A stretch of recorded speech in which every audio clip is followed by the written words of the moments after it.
আমরাও আশা করি যে সিলেট থেকে আমরা মানে জয়টা শুরু করব।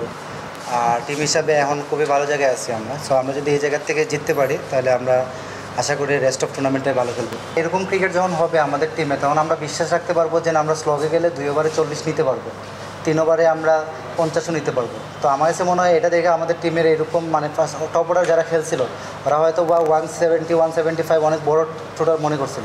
বাট যেহেতু তিসারা যে মানে ম্যাচটা খেলছে এটা দেখে হয়তো বা আমাদের টপ অর্ডাররা এখন চিন্তা করতে পারে যে স্লগে আমরা 2 ওভারে 30-35 রান নিতে পারবো। আপনারা জানেন যে আমাদের একটা অফ স্পিনার শর্ট ছিল, তো টি-20তে অফ স্পিনার একটা প্রয়োজন আছে। তো আমার কাছে মনে হয় মুসাদ্দেক যদি ওর অফ স্পিনটা কাজে লাগাইতে পারি আমরা মুসাদ্দেকের, তাহলে আমাদের জন্য ভালো হবে, টিমের জন্য ভালো হবে। অবশ্যই আমরা ওদের জয়ের দ্বারাটা থামানোর চেষ্টা করব। ওই সময়টা আমার জন্য যদি বলেন আমার জন্য ভালোই ছিল, সিলেট লিগ হয়তো ছিল, তখন সিলেট লিগেই আমার মনোযোগ ছিল।